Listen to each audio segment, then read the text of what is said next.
I'm joined now by Congressman Jamie Raskin. Congressman, thanks for joining. It's totally my pleasure to be with you, Brian. So the first thing that I want to ask you about is I'm so sorry to have to drag you into the usual bullshit that Donald Trump mires himself in, but I'm going to put the post from Truth Social on the screen. Representative Jamie Raskin, a third rate Democrat politician, has no idea what is in our fantastic tax cut bill, nor would he understand it if he did. This dope has been consistently losing to me for years, and I love watching his ugly face as he is forced to consistently concede defeat to Trump, and tonight should be another of those nights. Raskin is a bad politician and a total loser. Congressman, your reaction to that screed? Well, first of all, what set him off, Brian, was that I said he clearly didn't know what was in his own bill. And the reason I said Yeah. that was because when the Republicans went over to the White House, he lectured them on how they should never touch Medicaid or Medicare. And there were Republicans in the audience who had to say to him, Mr. President, you understand that we're slashing nearly $1 trillion from Yeah. Medicaid, right? And so I said, not in any kind of accusatory way, but just as a matter of fact, that he doesn't know what's in the bill, and yet all the Republicans are following him. So who's actually calling the shots here? And that's apparently what set him off.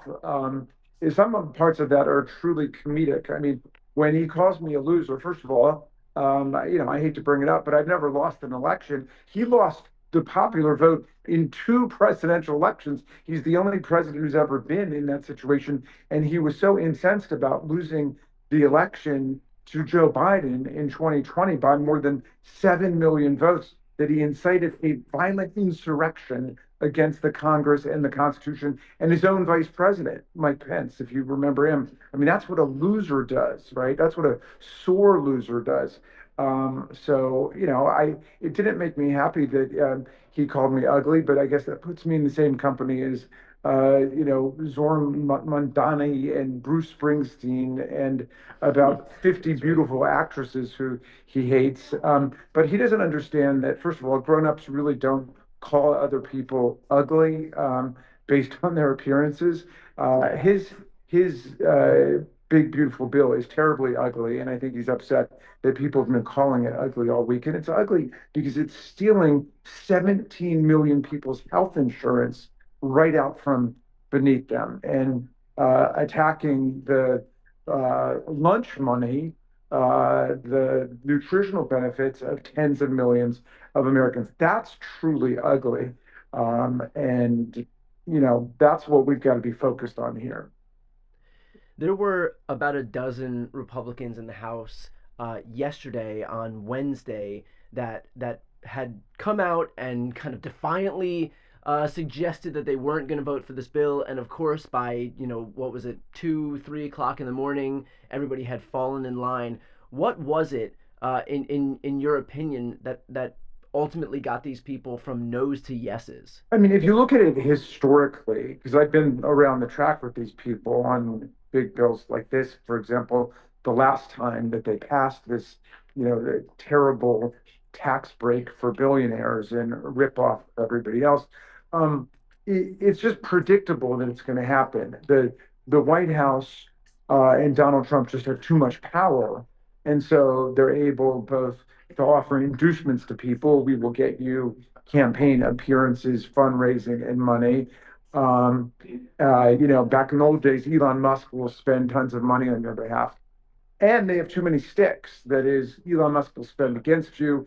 The president will tweet against you. The president will endorse your primary opponent. So just structurally, it's kind of built in that it's going to happen, which is why there have been Republicans in this process who've said, I can't take it anymore. I'm not going to be part of this savage attack on people's health care, like Tom Tillis, the senator from North Carolina. But then he announces he's leaving politics because he doesn't want, to go up Right. against Trump's person. There are a handful like that, but basically, they cave in and they buckle under. Some of them try to get something in the process, at least their picture going over to the White House. But Senator Murkowski from Alaska was the one who said, well, this bill is so horrific. There's nothing she can do to stop it nationally. I don't know why. I mean, she could have voted no, but she said, I'm going to just extract whatever I can for Alaska. Right. And even though even what she was able to extract was crumbs compared to the damage that she would that this bill would wrought onto the people of Alaska. So it's so bizarre to me to say, okay, well at least I was able to offset some of the damage when you yourself also voted for the damage. Like there's another option. It's just not vote for the bill. But Just stop apparently it. Yeah. Well, to stop it. and this is something that Hakeem Jeffries has been pointing out with really, powerful effect on the floor, where he's saying, all of these Republicans from moderate districts were signing letters to the Senate. Please change this and please take that. And they're trying to show we really support Medicaid and our Yeah. constituents are in trouble. Take that out. And he's saying, wait a second, this passed by one vote in the US House. Had you not voted for it, you would have been able to achieve your objective of Right. saving people from these savage Medicaid cuts. Right. To that point, this idea that all of these people have ultimately caved, except for a few folks like Tom Tillis who didn't, but then also had to announce his intention not to seek reelection.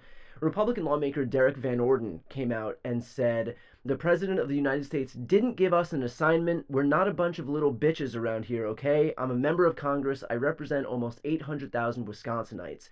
Derek Van Orden, of course, would ultimately go on to vote for the bill. Right. And he even posted onto Twitter, I'm standing with real Donald Trump and the OBBB, the One Big Beautiful Bill. Once again, we have some pretendicons backstabbing President Trump, no bueno. So that was his tweet right after trying to suggest that they aren't little bitches, his words, Right. for Donald Trump. So can I have your reaction to that? Well, they're trying to resurrect some integrity from a process that has completely demolished any public reputation or integrity they have, because they're willing to go with whatever Donald Trump tells them to support.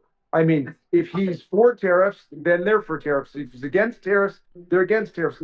They will do whatever he tells them to do. So he says, oh no, it's not that we're following orders from our cult leader.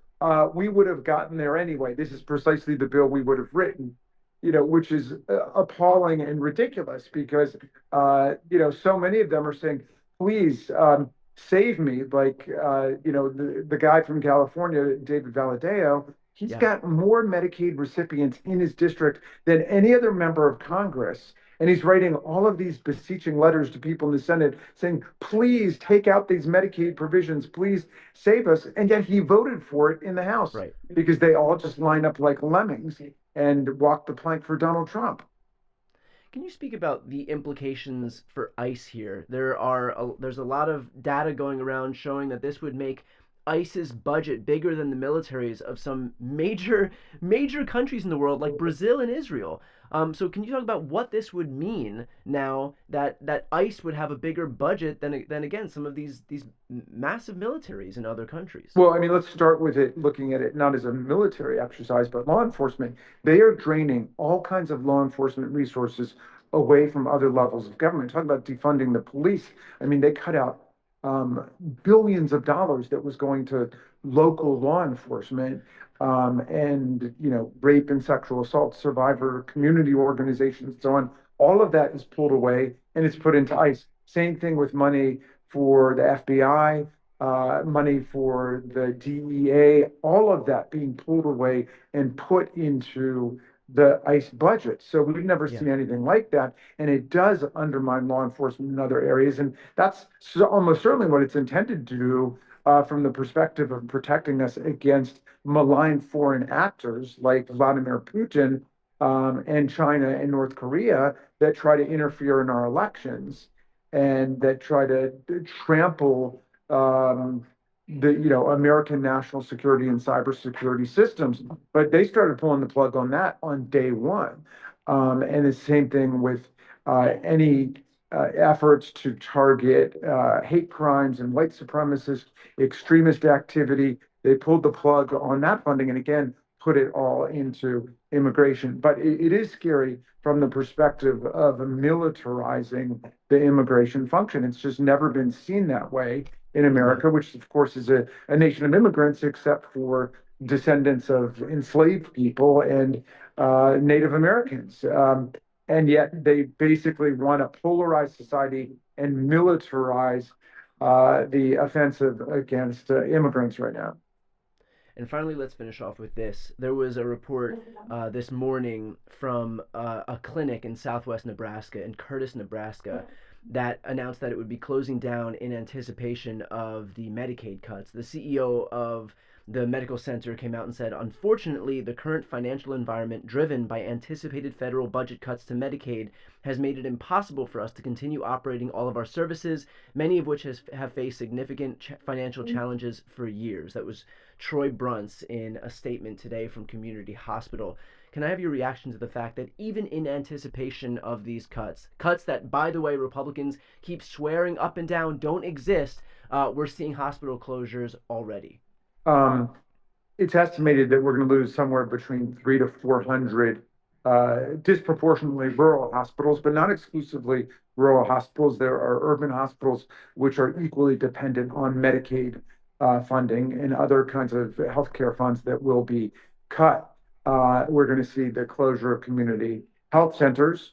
And yeah, it's going to be rampant across the country. That's been very clear from the beginning because a lot of these rural hospitals are overwhelmingly dependent on Medicaid funds to go in. And that's why a lot of these rural district House Republicans are freaking out because they just lined up like good little soldiers behind Right. Donald Trump. And then they were begging the Senate to pull them out of it. And then it was too late.